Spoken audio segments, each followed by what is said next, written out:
Bon. Ok, donc on va reprendre un petit peu ce qu'on avait commencé la semaine dernière, c'est-à-dire l'étude sur texte donc de la Mishnah, avec dans l'ordre, la première Mishnah, la deuxième Mishnah du traité de Berachot, où nous avons posé le problème de l'heure de la récitation du schéma. D'accord ? On rappelle que le schéma est la prière, le passage, la lecture obligatoire qui est au moins bi-quotidienne, d'accord ? Que le texte présente effectivement donc ce texte, ce passage du schéma comme une obligation et qu'il convient de le faire, on avait compris, à travers le texte quand on se lève et quand on se couche, ou plutôt quand on se couche et quand on se lève. On avait expliqué à quoi correspond bien le moment de quand on se couche, à quoi correspond le moment de quand on se lève, jusqu'à quand on peut donc appliquer, réciter donc cette mitzvah de Kriyat Shema, jusqu'à quand le soir et jusqu'à quand le matin, d'accord, en apportant donc des discussions qu'il y a dans le Talmud et déjà dans la Mishnah. On avait expliqué que il y a un temps limite pour le Kriyat Shema du matin jusqu'à la fin de la 3e heure, d'accord, puisque ça correspond à peu près à le moment où les personnes se lèvent, se réveillent, puisqu'il y a écrit au Kumecha, d'accord. On avait expliqué que là aussi, l'heure limite de Kriyat Shema le soir, il y a une heure limite, mais que de toute façon, par extension, on peut, selon le principe que les mitzvot de la nuit peuvent être appliquées et réalisées jusqu'au matin, mais pas, souvenez-vous, ad bichlal, pas jusqu'au matin, mais jusqu'avant le matin, comme lorsqu'on dit le matin, la lecture du schéma jusqu'à la 3e heure, avec jusqu'à la fin de la 3e heure, c'est-à-dire avant la 4e heure. D'accord ? Donc on va continuer avec la Mishnah suivante, et un texte donc qui commence par une discussion entre Beth Shammai et Beth Hillel, qui se sont très souvent, très régulièrement opposés, mais pour la bonne cause, on va le voir à travers toute la Mishnah et le Talmud. Ils sont souvent en opposition, ils n'ont pas la même conception de la modalité d'application des choses, même sur le fond, tout le monde est d'accord. On dit que de toute façon, ils étaient très proches, même s'ils étaient opposés, ils avaient des divergences de vues concernant la modalité d'application des choses, mais ils étaient très proches. La preuve, c'est que leurs enfants se mariaient ensemble. Les enfants de Beth Shammai, j'espère qu'ils ne se marieraient pas autant, pour la bonne cause toujours, puisque si les parents sont ce qu'on appelle en marloquette, en controverse, les enfants peut-être qu'ils le sont aussi, mais si c'est de la bonne controverse, pourquoi pas. Donc, toujours dans la formulation présentée par la Torah concernant Beshovecha ou Kumecha, eh bien là aussi, il y a une controverse, une discussion pour savoir, bien finalement, est-ce que Beshovecha ou Kumecha, ça ne veut pas dire tout simplement, eh bien, en te couchant et en te levant, c'est-à-dire que peut-être que la lecture du schéma du soir se fait eh bien, dans la position couchée, puisqu'il y a écrit Beshovecha ou Kumecha. Et celle du matin, peut-être qu'elle doit se faire ou Kumecha et quand tu te lèves, donc en position debout. Alors voyons ce que nous dit la Mishnah. Beth Shammai Omrim, Beth Shammai nous dit Ba'erev, le soir, Kol Adam Yatu Veikreu. Tout homme, toute personne soumise à la mitzvah du schéma doit littéralement non pas se coucher, mais se pencher, d'accord, et lire. Uba Boker, et le matin, il y a Amdou, ils doivent se tenir debout. Pourquoi ? Chez Nehema, comme il est écrit, donc, ou Shorvera, quand tu te couches, donc, là on ne parle pas maintenant de l'heure, du créneau horaire de Kriyat Shema, on parle de la position, la posture qu'il faut avoir, la position du corps. Beth Shammai prend à la lettre le texte et nous dit Beshorvecha ou Kumecha, eh bien le soir quand tu te couches, eh bien c'est comme ça que tu vas faire le schéma, tu te couches carrément, d'accord ? Ou Kumecha, eh bien le matin tu le fais debout. Kum, ça veut dire être debout, donc tu te mets debout et tu fais ton schéma. Et qu'il faut prendre donc la présentation de la Mishnah à la lettre. Ou Beth Hillel Omrim, Donc Beth Hillel nous dit non, ils disent que c'est pas comme ça. Kol Adam Koreh Kedarko. Toute personne doit lire, peut lire, comme il le souhaite. Qu'est-ce que ça veut dire comme il le souhaite? C'est-à-dire comme il est. On avait rappelé qu'il y a une heure limite pour le Kriyat Shema, il y a un temps qui est limité, on ne peut pas le faire n'importe quand. Il y a, probablement, on va le voir après, mais comme je vous avais dit la dernière fois, on ne tire pas de halakha, même si moi je vous donne la halakha suite à cette différente controverse de la Mishnah, mais il n'y a pas lieu de tirer la halakha pour l'instant. Donc pour l'instant, on est dans un travail de préparation à la halakha, comme on l'avait expliqué. La Mishnah reprend les mitzvot et les explique, les développe. La Gemara le fait encore davantage, et c'est seulement après la Gemara que nous allons avoir la halakha qu'il convient de tirer, puisque la Mishnah et surtout la Gemara envisagent toutes les hypothèses. D'accord ? C'est comme ça que finalement chaque mitzvah a été fixée après des différentes hypothèses, après les différents avis qui ont été émis. On en a tiré effectivement, donc selon plusieurs procédés, notamment par rapport donc, au fait que plusieurs maîtres vont affirmer que c'est comme ça, donc selon le principe notamment de Acharei Rabim Leatot, qu'on va d'après la majorité des avis. D'accord ? Donc, Beth Hillel dit dans Kedarko, comme on est. C'est-à-dire que finalement le Kriyat Shema est tellement important qu'il convient de le faire comme on le sent. On verra plus loin dans la Mishnah que notamment les ouvriers ou les employés, s'ils sont occupés dans leur travail, ils n'ont pas forcément besoin de descendre de l'arbre ou du mur qu'ils sont en train de bâtir ou de construire pour faire le Kriyat Shema. Pourquoi ? Parce qu'il est écrit, et c'est la raison qu'amène ici Beth Hillel, il dit parce qu'il est écrit « Ublertecha baderer ». Et lorsque tu le feras en marchant aussi, tu peux aussi le faire en marchant. Comme il est écrit donc en Ve'ahavta et Hashem Elokecha, Bechol levavcha b'chol nafshecha, ve'ayu devarim asher anochi mitzayachem alevecha, ve'shinantam ledecha ve'dibarta bam, be'shivtecha, be'vetecha, donc chez toi à la maison, quand tu vas ici ou là, ou blertecha baderer, ou shorvecha, ou kumecha, comme on dit, dans toute position, dans toute situation, si tu es amené à lire le schéma, eh bien, il faut le faire. Et comme il est écrit, d'après Beth Hillel, eh bien, il ramène donc ce pasouk, ou blertecha baderer, également en chemin. C'est pour ça qu'il dit qu'on peut le faire, kol adam koreh kedarko, chacun peut le faire. Si déjà on peut le faire comme on est en chemin, c'est-à-dire on est en train d'avancer, on est en train de se mouvoir, c'est dire qu'on peut le faire dans n'importe quelle finalement position, à la limite, comme on est, comme on peut le faire, comme les choses se présentent pour nous. D'accord ? Imken, alors la Mishnah pose la question, nous dit Imken, si c'est ainsi, lama neema ubshorvecha ubkumecha. Pourquoi est-ce que finalement on nous dit ubshorvecha ubkumecha? On en a déjà dévoilé un petit peu la fois précédente, hein, le cours précédent. Pourquoi est-ce que c'est écrit donc, quand tu te couches et quand tu te lèves? Et la Mishnah répond Besha'a shebene adam shorvim ou Besha'a shebene adam omdim. C'est juste une indication pour dire au moment où les gens se couchent, c'est-à-dire le soir, la nuit, et au moment où les gens se lèvent, c'est-à-dire le matin. C'est ça que ça veut dire, et pas autre chose. Donc ce n'est pas une position du corps à laquelle ici la Torah fait allusion, elle fait allusion à un moment, à une tranche horaire. C'est la tranche horaire à laquelle il faut s'intéresser plutôt que la position finalement du corps, comment est-ce qu'on se trouve à ce moment-là. Amar Rabbi Tarfon nous dit Ani haïti ba baderech veiteti likrot kedivre bet Shammai. Un jour je marchais, j'étais en chemin, c'est pas que je marchais, c'était un soir, veiteti likrot, et je me suis donc couché, et c'est-à-dire qu'il était sur son âne, hein, et il est descendu de son âne pour se coucher, pour suivre l'avis de Beth Shammai, qui dit qu'il faut se coucher.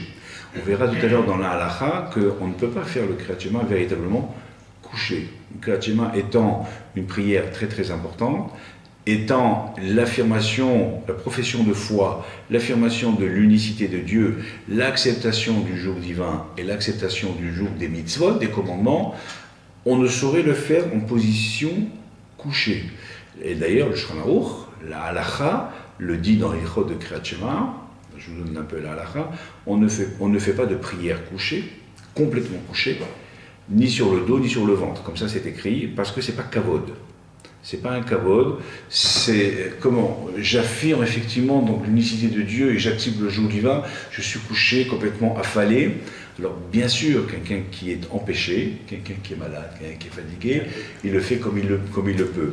Mais on ne fait pas de prière couchée complètement, on fait, comme dit d'ailleurs Beth Shammai, il ne dit pas coucher, il ne dit pas ishkevu, il dit yatou, se pencher. Les atot, en hébreu, c'est se pencher.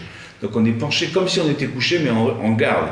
Et c'est pour cela que la halakha dit quelqu'un qui est couché et qui veut faire le Kriyat Shema, pour une raison ou pour une autre, s'il peut se redresser et se mettre sur le côté, les atot, c'est plutôt sur le côté plutôt que sur le ventre ou sur le dos qui n'est pas très kavod.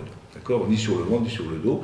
Et la halakha est ainsi. On ne peut pas faire la prière ou le Kriyat Shema quand on est complètement couché, mais il faut se relever un petit peu se ramasser, si je peux dire, et se mettre un peu plus sur le côté pour pouvoir réciter ça. Sinon, c'est ou, comme le disent les maîtres Yorara, c'est-à-dire de l'orgueil, ou alors c'est pas une position décente complètement. Oui. Le modéani, est-ce qu'on peut le faire coucher?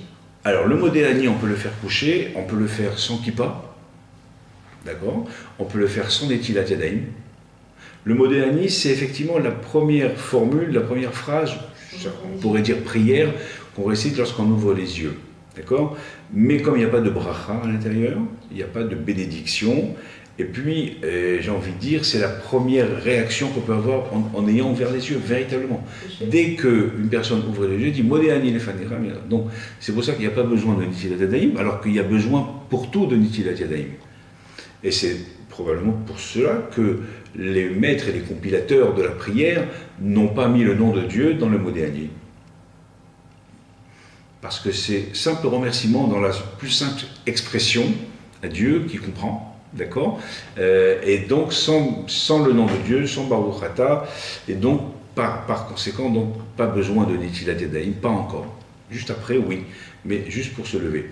Donc, et là, par contre, effectivement, ça peut se faire également couché, puisqu'on est par définition, on est couché, et puis ça n'a absolument rien à voir avec le schéma.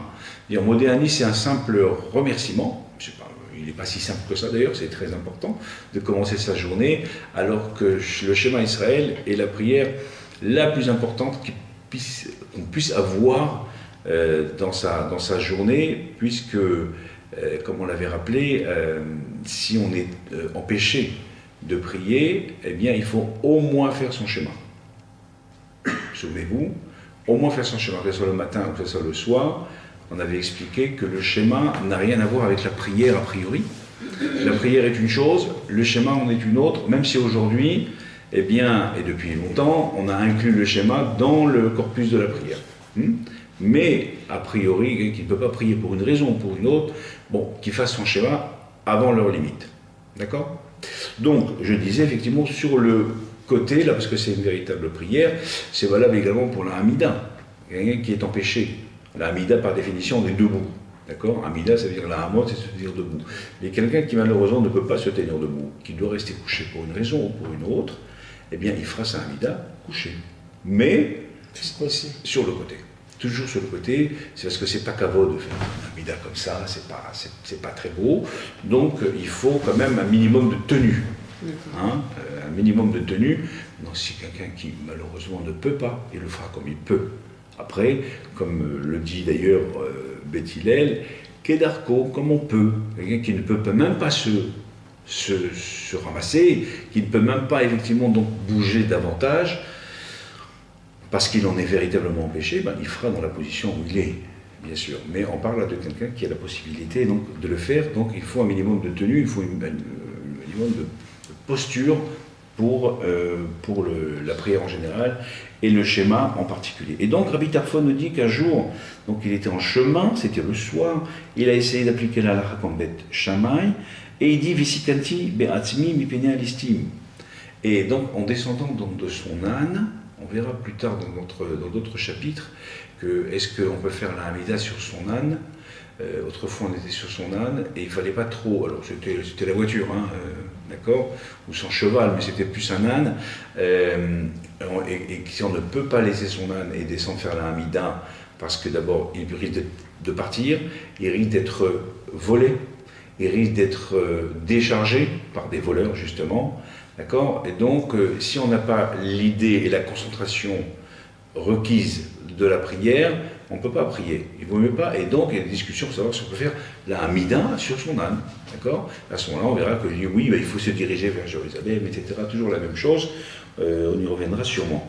Et donc, Rabbi Tarfon nous dit qu'il a failli mourir, parce qu'il est descendu de son âne, des brigands, des bandits de chemin sont arrivés, ils l'ont vu presque couché par terre ou sur une pierre en train de faire son schéma, et ils ont commencé à vouloir effectivement lui prendre son chargement, lui prendre son âne, et il dit qu'il a failli effectivement même mourir parce qu'ils auraient pu le tuer. D'accord. Un rouleau. Donc il a été répondu à Rabbi Tarfon, eh bien,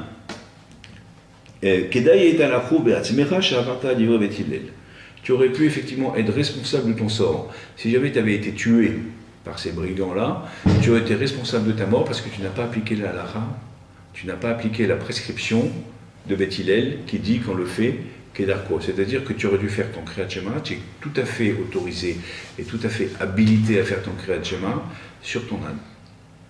C'est pour dire quoi? C'est pour dire qu'effectivement, la halakha est comme Beth Hillel, de toute façon, comme dans l'extrême majorité des cas, à part 2-3 cas, et on dit que bon, pour l'instant, nous ne sommes pas en mesure d'appliquer. Alors, Beth Shammai est toujours beaucoup plus rigoureux, a priori, et en général, c'est Beth Shammai osrim, Beth Shammai interdit, et Beth Hillel matirim, Beth Hillel autorise. Or, tout le monde n'est pas encore apte, tout le monde n'est pas encore capable d'écouter que ça c'est interdit, que ça c'est la rigueur, parce que c'est pas facile pour tout le monde. D'accord? Mais on dit qu'un temps viendra où la halakha sera comme Beth Shammai, parce que là on sera capable d'entendre ce qu'a à dire Beth Shammai, on sera capable effectivement de s'obliger à certaines choses, on sera capable d'être rigoureux avec soi-même, et puis ça sera beaucoup plus facile. Mais pour l'instant, c'est comme Beth Hillel. D'ailleurs, le plus difficile, même pour un rabbin en général, c'est pas d'interdire, c'est d'autoriser. Parce que interdire, c'est très facile de dire j'interdis, j'envoie tout le monde dos à dos et je ne prends aucune responsabilité, je ne prends aucun risque. Quelqu'un qui aime pas dit ça, non, c'est interdit, et ça, non, c'est interdit, tout est interdit. Donc c'est facile, on n'a pris aucun risque et tout est interdit, et puis c'est tout. Mais autoriser, c'est d'abord attester que c'est autorisé, étayer, le prouver, le démontrer et prendre la responsabilité. Prendre la charge de l'autorisation. Mais vous m'avez autorisé. J'ai une autorisation et charge après au rabbin ou à la personne qui a donné l'autorisation d'expliquer, de prouver qu'il avait raison et de dire pourquoi il en est arrivé à autoriser alors que tout le monde aurait pu penser que c'est interdit, que c'est pas recommandé ou autre. D'accord ? Donc il est beaucoup plus difficile d'autoriser que d'interdire. Autoriser, c'est prendre une responsabilité. Interdire, c'est effectivement donc prendre aucune responsabilité. Maintenant, quand il y a lieu, bien évidemment, d'interdire, on interdit. Il faut interdire, c'est interdit, c'est interdit. Il y a des situations qui ne sont pas négociables. Mais quand il y a lieu d'autoriser, on peut trouver une porte. D'accord ? Pour ça, il faut savoir, il faut se documenter, il faut se concerter éventuellement et essayer d'arriver à une conclusion qu'il y a lieu d'autoriser dans ce cas. Pour ce cas précis, une autorisation n'est jamais une autorisation universelle, passe-partout, à appliquer, et puis il y a des nuances, ça dépend des personnes à qui on s'adresse, ça dépend des circonstances, ça dépend du contexte, ça dépend de l'histoire, ça dépend du milieu où on se trouve, ça dépend de l'environnement, ça dépend de beaucoup de paramètres. Donc il n'y a pas juste une autorisation, c'est pas de la jurisprudence, comme en droit, où effectivement, il y a une jurisprudence, là non, pas du tout. C'est du cas par cas. La halakha, c'est du cas par cas, pour des sujets un peu sensibles, un peu épineux. Donc voilà, par rapport à la position de Kriyat Shema. Aujourd'hui, la halakha, puisqu'il faut parler de la halakha, elle est effectivement, comme je l'ai dit, comme Beth Hillel, mais concrètement, la halakha, on avait parlé déjà de halakha concernant la concentration requise, hein, souvenez-vous. Donc, la première partie du schéma est toujours, effectivement, la partie la plus importante, qui requiert de la kavana, et selon certains, si on a fait la première partie du schéma, c'est-à-dire schéma ve'afta, et qu'on n'a pas eu la concentration requise, eh bien, on refait le schéma, la première partie, pas les deux autres parties. Aujourd'hui, concrètement, la halakha, il est écrit dans le Shulchan Aruch que celui qui fait son schéma debout s'appelle avarian, s'appelle transgresseur. D'accord? Aujourd'hui, avarian est connoté comme un voyou, quelqu'un de pas très bien. D'accord? Mais avarian, ça vient du mot avor, qui veut dire passer, transgresser. D'accord? Outrepasser. C'est ça, avarian. Donc, c'est-à-dire qu'il ne fait pas bien. Aujourd'hui, on a dit que le Kriyat Shema est effectivement le passage le plus important de la Tfila, dans l'axe avec la Hamida, vous vous souvenez. Donc, aujourd'hui, le Shema doit se faire assis. On parle de conditions optimales, surtout quand on est à la synagogue, donc on est dans le cadre de la Tfila. Donc, aujourd'hui, le Shema doit se faire assis, exclusivement assis. On ne fait pas le Shema debout, et on ne le fait pas couché, sauf cas exceptionnel. Encore une fois, si on est arrivé et que l'heure limite du schéma arrive et qu'on connaît, eh bien, on le fait comme on peut, parce que l'heure va passer et qu'il faut le faire selon Beth Hillel qui dit qu'Edarko, comme on est, dans la position où on est. Et il faut optimiser, il faut réunir les conditions pour avoir la concentration. Si vous faites votre schéma alors que votre voiture tourne, hein, pour prendre l'exemple de la voiture, mais c'était l'âne qui aurait pu partir, ou le chargement qu'on aurait pu effectivement donc dérober, on n'a pas la concentration requise, la kavana requise pour le schéma. On est occupé à penser à ses affaires personnelles et à d'autres choses, donc on n'est pas. Or, aujourd'hui, il faut réunir les conditions pour pouvoir faire un schéma digne de ce nom. La profession de foi se récite avec concentration, se récite avec responsabilité, se récite avec la conscience, toute la conscience, la pleine conscience. Pas avec, effectivement, quelques appréhensions, la peur de pouvoir... Non, voilà. D'une manière générale, quelqu'un qui n'est pas bien ne fait pas la tfila, ni le schéma d'ailleurs. Quelqu'un qui n'a pas la possibilité de se concentrer, quelqu'un qui est très mal, ou physiquement, ou moralement, ou autre, eh bien, il faut attendre que ça lui passe. S'il n'a pas la concentration, il récite ça comme un robot. Et ce n'est pas ce que la Torah nous demande, ce n'est pas ce que la halakha nous demande. Il faut arriver à des conditions optimales. D'ailleurs, la Mishnah plus loin, toujours dans Brachot, nous dit qu'avant la tfila, Hasidim Arishonim, Ayu Shoim Sha'a Achat Lefnei Tfila Mitpalelim. Ils venaient 1 heure avant la prière, juste pour se concentrer, pour ne pas arriver tout essoufflé, tout transpirant, et repartir aussi rapidement, et on a fait la prière. Oui, il y a faire la prière et faire la prière. Donc, ils venaient 1 heure avant pour se concentrer. Ils venaient 1 heure avant pour se livrer à une introspection.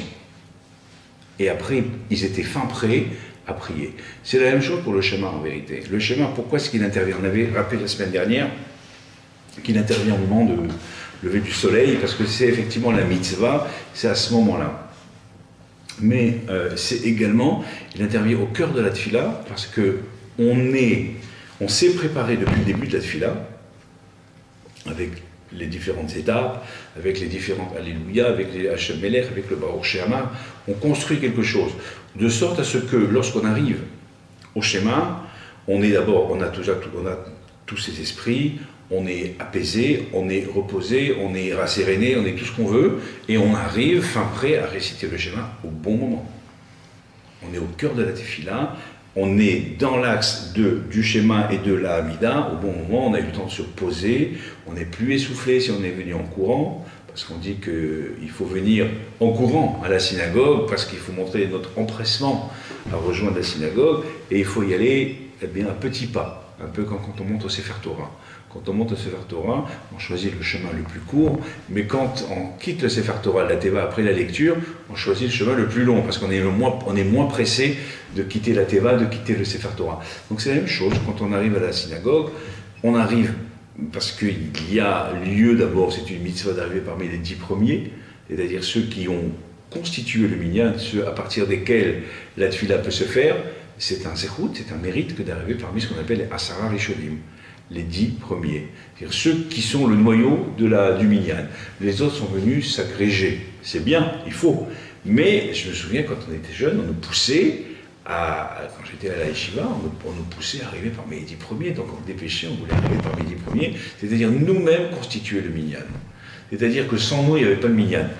Et nous, on est le minyan. Maintenant, vous venez vous agréger, c'est bien, mais nous, on est les 10 premiers, on nous disait que c'était une belle chose, c'était un bon présage, et ça l'est toujours d'ailleurs, je pense, c'est sûr. Et donc, voilà, donc pour ici, il n'y a pas besoin de se presser. D'accord, on a tous effectivement le mérite d'arriver parmi les 10 premiers annonces boutade, bien sûr. Ça sera coupé au montage. D'accord, donc voilà, c'est en tout cas un mérite. Et donc je dis, le schéma effectivement intervient à un moment où on est au cœur de la tfila, où on est apaisé, on a la concentration, où on a pris le temps de chasser des idées effectivement qui sont profanes ou autre chose qu'on avait en arrivant, donc on a pris le temps de construire quelque chose. Voilà donc pour cette Mishnah. Alors il y a beaucoup effectivement de choses qu'on pourrait encore rajouter, mais on s'en tient effectivement donc à ce que nous dit cette Mishnah, donc la troisième Mishnah de Berachot concernant la position par rapport au schéma. Donc voyons maintenant une autre Mishnah, concernant maintenant toujours le schéma, mais dans la composition du schéma. Nous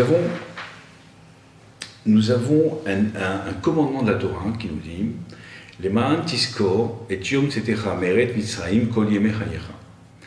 Il y a une injonction dans la Torah qui nous dit, qui nous enjoint de nous souvenir de la sortie d'Égypte tous les jours de notre vie.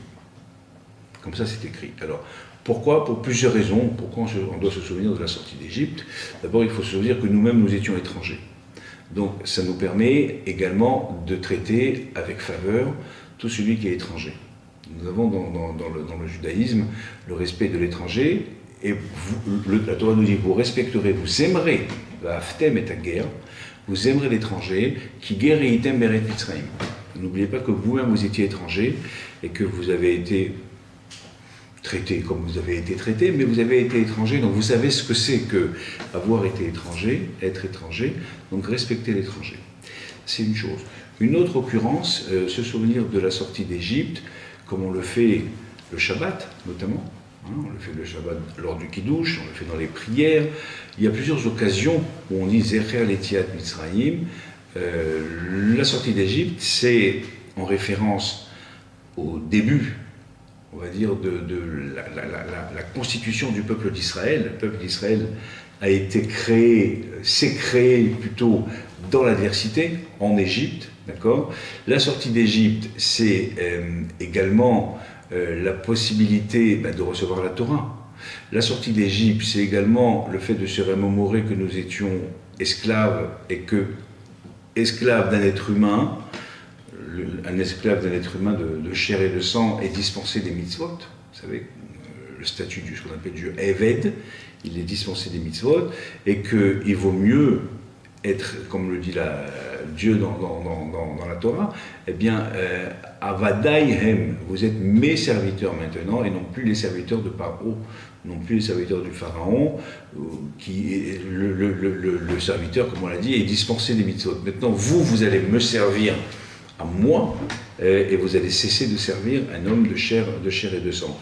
Et donc, tout ça, c'est la sortie d'Égypte. Tout ça, c'est effectivement, on va dire, il n'y a pas meilleure expérience pour quelqu'un que d'avoir vécu une certaine situation pour savoir que qu'est-ce qui se passe après.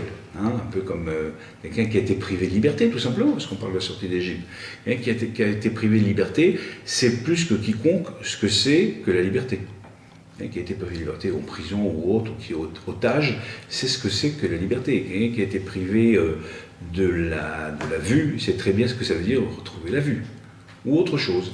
Donc, nous, ou nos âmes qui étaient en Égypte, effectivement, on a été privé de la liberté de servir Dieu, et donc, avec la sortie d'Égypte, dans la suite logique des choses, nous avons reçu la Torah. Donc, ce point de départ est très important, parce que c'est vrai, on peut se poser la question de savoir, mais qu'est-ce qu'on a à évoquer régulièrement la sortie d'Égypte? Qu'est-ce qu'il y a dans cette... C'est un tellement beau souvenir? Non, je ne pense pas que ce soit un beau souvenir, mais symboliquement, c'était quelque chose de très très important. C'est la délivrance également, c'est la émouna, c'est la foi, c'est la manne, la nourriture céleste, c'est la traversée de la mer. Tout ça, ça participe de la sortie d'Égypte. Donc nous avons en tout cas l'obligation, pour toutes ces raisons, de nous souvenir de la sortie d'Égypte. Ceux qu'ont fait nos maîtres, ceux qui ont compilé la prière, ont inclus le passage de la sortie d'Égypte, puisqu'il faut le faire tous les jours. Il y a un autre passage qu'il faut réciter tous les jours, qui est le schéma. Eh bien, ils ont inclus dans le schéma, intelligemment, logiquement, la sortie d'Égypte. Comme on avait expliqué la dernière fois, le schéma est constitué de trois passages différents de la Torah. C'est pas suivi.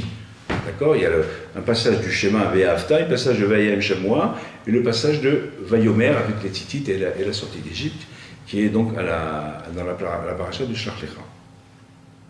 Et donc, ça c'est voilà, une injonction que nous avons de nous souvenir de la sortie d'Égypte. Alors, la Mishnah nous dit, Maskirin Yetziat Mitzrayim Balelot. On évoque, d'accord, et non pas on se souvient. Il y a une différence entre Zochrin, se souvenir, et Maskirin, c'est-à-dire évoquer. Toujours le souvenir, mais l'évoque, le prononcer, le matérialiser. Maskirin Yetziat Mitzrayim Balelot. On rappelle également la Yetziat Mitzrayim, la sortie d'Égypte, la nuit. Pourquoi est-ce que cette Mishnah nous affirme qu'il faut évoquer la sortie d'Égypte la nuit? On va le voir, mais pour plusieurs raisons. La première des raisons, c'est que la sortie d'Égypte est évoquée en même temps que la paracha des Tzitzit, donc toujours dans la paracha de Shlach Lecha dont je vous ai parlé. Nous avons pas yomer d'aber mitzvah matin basou lahem tzitzit akanfi bigdehem les dorotam venatenu al tzitzit akanaf petitechet vayalachem les historitum sartem comme mitzvot Hashem Yisrael velo tatoach elochem ani Hashem elokechem asher hotzeti etchem eret Mitzrayim. C'est effectivement là. Or, la mitzvah des tzitzit, nous savons que c'est une mitzvah du jour, pas une mitzvah de la nuit. Comme beaucoup de mitzvot, c'est une mitzvah du jour. Comment on le sait? Parce qu'il est écrit Uritem oto usrartem et kom mitzvot Hashem. Vous verrez les tzitzit, vous verrez le fil bleu, le fameux fil bleu des tzitzit, et vous vous souviendrez de toutes les mitzvot. Donc, du fait qu'il est écrit au item auto, et vous le verrez, autrefois il n'y avait pas de lumière, donc nos maîtres ont considéré que c'est une mitzvah de la journée.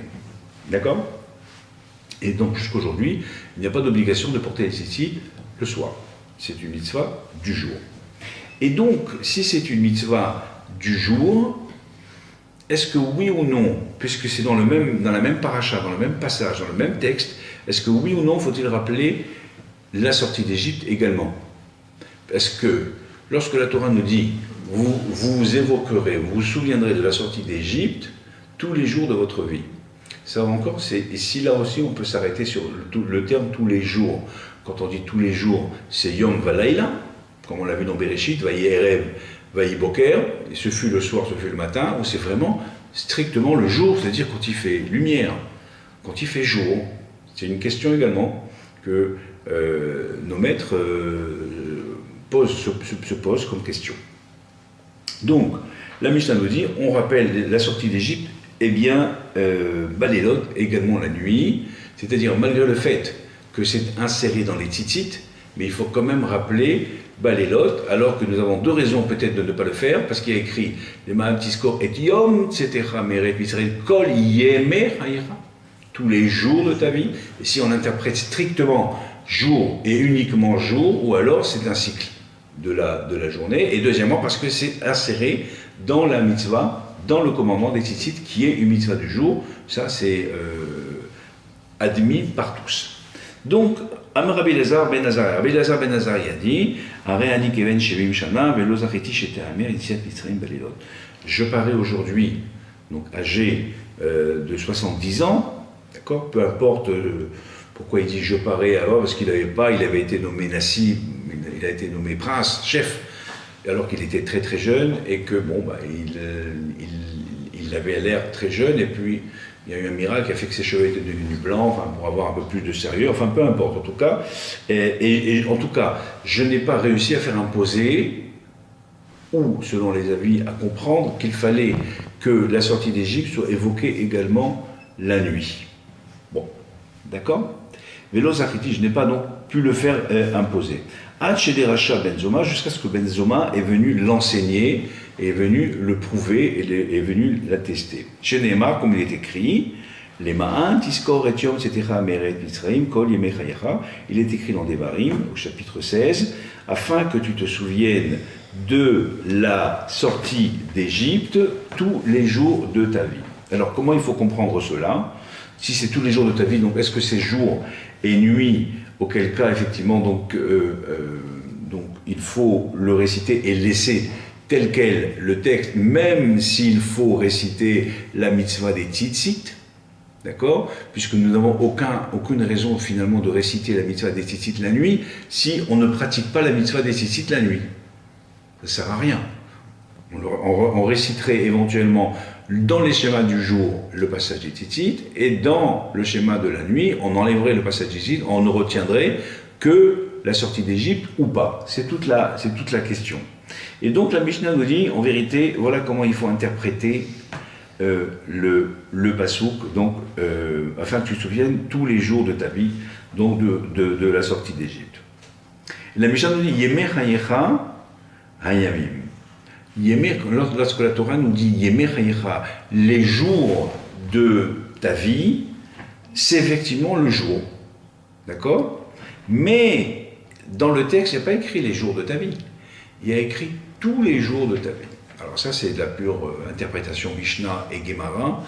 Ça nous permet effectivement d'arriver à des conclusions, essayer de comprendre certaines choses.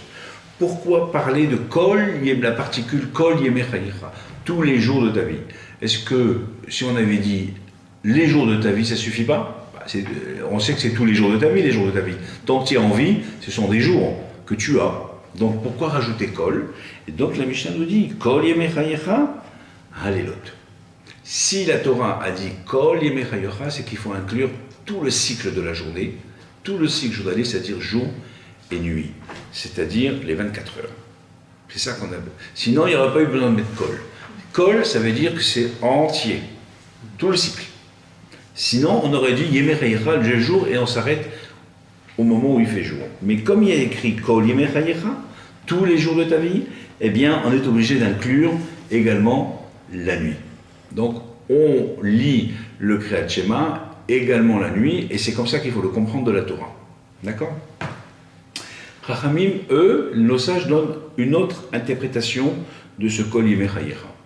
Même s'ils sont d'accord, bien sûr, de dire que le Kriyat Shema se fait jour et nuit. Et la halakha, bien sûr qu'elle est jour et nuit, et la halakha, elle est qu'on cite même la mitzvah de tzitzit, même si elle n'a pas lieu, elle le jour, mais comme il y a l'injonction, comme il y a le rappel de la sortie d'Égypte, eh bien, on cite les tzitzit. Ce n'est pas un interdit formel de porter les tzitzit le soir. Il y a des gens qui portent des tzitzit le soir, ils dorment avec les tzitzit. D'accord? Ce n'est pas une obligation formelle, mais ils dorment avec les tzitzit. Mais comme dans la même paracha, il est question d'évoquer la Yetziat Mitzrayim, la sortie d'Égypte, également donc le soir, eh bien, on lit également le passage, et comme ça nous dit le Rambam et d'autres, que c'est comme ça qu'il faut faire. Donc, Yemeh Hayecha, alors, par contre, pour les Chachamim, ils ont une autre interprétation. Pourquoi est-ce qu'il y a écrit Kol? Ils disent non, mais il est évident qu'on n'a pas besoin de cette particule Kol pour comprendre qu'il faille réciter le schéma le jour et la nuit. Eux, ils vont utiliser Kol comme autre chose. Ils nous disent Yemeh Hayecha, s'il y avait écrit que Yemeh Hayecha, c'est uniquement pour le Olamazé, pour ce monde-là. Le monde actuel, ici-bas, maintenant, aujourd'hui. D'accord? Mais comme il y a écrit Kol Yemeh Hayecha, Le'avi Limot HaMashiach. C'est-à-dire que même dans les jours à venir, même lorsque le Mashiach viendra, même lorsque nous n'aurons peut-être pas besoin de faire référence à la sortie d'Égypte, parce que nous sommes dans un autre monde, ça sera une autre dimension, etc., eh bien, on récitera quand même le souvenir de la sortie d'Égypte. C'est-à-dire que ça, il ne faut jamais finalement se départir de ce souvenir de la sortie d'Égypte, parce qu'il nous apprend beaucoup de choses. Donc, le souvenir de la sortie d'Égypte, c'est bien sûr une mitzvah du jour, et c'est bien sûr aussi une mitzvah de la nuit, puisque les enseignements à tirer le jour de la sortie d'Égypte sont les mêmes que ceux qu'on pourrait tirer le soir pour la sortie d'Égypte, même si effectivement il y a moins de mitzvot, on l'a expliqué, le soir, mais le principe de se souvenir de la sortie d'Égypte et des enseignements qu'on en tire, et de tout ce qui découle de se souvenir dignement, sereinement de la sortie d'Égypte, eh bien pourquoi ne pas s'en souvenir le soir? Donc, les Chachamim nous disent que ce col-là, eh bien c'est parce que même dans les temps futurs, on continuera de réciter effectivement donc la sortie d'Égypte, qui est une obligation formelle de la Torah. Voilà pour la composition. Donc là, on est passé directement au troisième paragraphe du schéma. Voilà comment il faut comprendre le troisième paragraphe du schéma. Pourquoi est-ce qu'il a été inséré ici? Plus tard, on verra dans la Gemara, elle développe, elle dit pourquoi est-ce que c'est présenté dans cet ordre-là, le schéma? Justement parce qu'il y a le schéma d'abord et avant tout. On avait dit quelques mots la semaine dernière, il y a 2 semaines sur ça. D'abord et avant tout, l'acceptation du joug divin. Ensuite, donc Shema Israël, Ve'afta. Ensuite, l'acceptation du joug des mitzvot. D'accord? C'est dans cet ordre-là, et pas dans un autre ordre. Et enfin, nous avons effectivement la sortie d'Égypte et les tzitzit, parce que l'acceptation du joug divin et l'acceptation des mitzvot sont des mitzvot et des commandements dits permanents, que ce soit du jour, de la nuit. Donc on commence par d'abord, selon le principe de ce qui est permanent et ce qui est moins, ce qui est fréquent et ce qui est moins, d'accord? Et ensuite nous avons des mitzvot qui pourraient dépendre de la nuit ou du jour, tels que par exemple les tzitzit, ou selon certains le Kriyat Shema, mais en tout cas les tzitzit, donc ça vient donc à la suite. On avait expliqué quelle était la portée de la mitzvah des tzitzit, pourquoi rappeler également dans le cas de Kriyat Shema, la mitzvah des tzitzit qui nous rappelle le bleu, qui nous rappelle Dieu, qui nous rappelle la mer, qui nous rappelle le ciel, et qui nous rappelle également les 613 mitzvot, souvenez-vous, par un petit savant calcul de valeurs numériques et autres nœuds et autres fils. Donc voilà pour la structure de du troisième paragraphe du schéma. On va avancer un petit peu encore. Et on va voir la Mishnah d'après, donc qui va nous parler de la manière de s'acquitter de la mitzvah du schéma. Comment est-ce que finalement ça se passe? La Mishnah nous dit, et cela c'est le Perek Sheni, c'est le deuxième Perek, le deuxième chapitre de Berachot. Juste pour donner ce qu'il y a en toile de fond, c'est effectivement le problème de savoir est-ce que les mitzvot, est-ce que les commandements requièrent de la kavana, requièrent de la concentration ou pas? C'est-à-dire que, jusqu'aujourd'hui, lorsque on fait une mitzvah, est-ce qu'il faut avoir la concentration requise avant de la faire? Est-ce qu'il faut que je me concentre complètement avant de faire une mitzvah, que ce soit la prière, que ce soit le Kriyat Shema, que ce soit du shofar, que ce soit fixer une mezouza, mettre les téphilines, le talit ou autre? Est-ce que je dois avoir la concentration totale, pleine, entière de la mitzvah et me dire que je sais ce que je fais exactement à tout moment, ou finalement est-ce que je peux avoir l'esprit qui vagabonde? C'est une question que la Gemara pose. Est-ce que mitzvot tzrichot kavana, avec une marloquette, avec une véritable controverse, est-ce que mitzvot tzrichot kavana ou en tzrichot kavana? Il faut avoir la concentration totale, complète, pleine, ou pas forcément. Est-ce que je peux faire une mitzvah comme un robot? C'est une question. Si on revient à ce qui en général précède les mitzvot, il y a une bracha, les brachot sur les mitzvot. Et là, effectivement, si une mitzvah, si le Talmud pose la question de savoir est-ce qu'il y a besoin d'une concentration ou pas, peut-être on peut poser la question sur la mitzvah, mais sur la bracha. peut-on réciter une bracha sans la kavana? Ça aussi, c'est une question qui se pose. Est-ce que je peux dire Baruch, Ata, Hashem, Genu, Melech, Haolam, Asher Kideshanu, et penser carrément autre chose? Ou alors je dois penser ce que je dis. La halakha dit que bien sûr il faut penser en amont ce qu'on dit, mais si effectivement, après coup, à ce qu'on appelle a posteriori, nous n'avons pas pensé ce que nous avons dit, nous sommes comme un kit, ce qu'on appelle Bdi Avad. Il y a le Lechatrila avant, a priori, et Bdi Avad a posteriori. D'accord? Donc, dans toutes les mitzvot, il y a effectivement lieu de considérer qu'à posteriori, on est quitte si jamais on a l'esprit qui a vagabondé un petit peu et que, bon, on a un petit peu pensé à d'autres choses et qu'on a quand même fait, parce que ça peut nous arriver à tous, de lire un passage, de faire quelque chose, de penser carrément à notre travail, à nos vacances, ou à nos courses, ou à autre chose. Est-ce que oui ou non, tzrichot kavana? Alors regardez le début de cette Mishnah-là. Le texte nous dit Hayakori Batora, Vegia Zeman Amikra. Quelqu'un qui était en train de lire dans la Torah, étudier la Torah, tout simplement, dans un chumash, hein, dans un livre, dans un texte, peu importe, en train même, selon certains, en train de corriger un Sefer Torah. Il est en train de lire, il écrit un Sefer Torah, ou il corrige des fautes dans un Sefer Torah. Donc il est en train de lire dans la Torah au passage du schéma. Au passage du schéma. Vegia Zeman Mikra. Et le temps du Mikra, le temps de la lecture du schéma est arrivé. Donc on est dans un cas où effectivement quelqu'un n'a pas toute la concentration de faire le schéma. Il est en train de s'affairer autour du texte du schéma pour une raison ou pour une autre, et le temps du schéma est arrivé. Est-ce qu'il peut en profiter pour dire, bon voilà, j'ai lu, et en même temps, a posteriori, je viens de me rendre compte que j'ai lu le schéma, donc je suis quitte du schéma, ou pas? C'est une question. La Mishnah nous dit, Im kiven libo yatsa. Si, avant de lire, il s'est dit, ah, bon, alors, maintenant il est l'heure du schéma, je peux le faire, je vais essayer de faire d'une pierre deux coups, et je vais lire mon schéma en même temps, et je vais concentrer, littéralement, comme dit le texte, je vais concentrer mon cœur. Est-ce qu'il est quitte ou pas? La Mishnah nous dit, Im kiven libo yatsa. S'il s'est concentré, yatsa, il est quitte. D'accord? S'il s'est concentré au début. Au début, dès le début, d'emblée, il s'est dit, voilà, je vais m'acquitter de la mitzvah du schéma. Eh bien, est-ce que... Et alors, la Mishnah nous dit, Yatsa, il est quitte. Il n'a pas besoin de répéter son schéma, d'accord?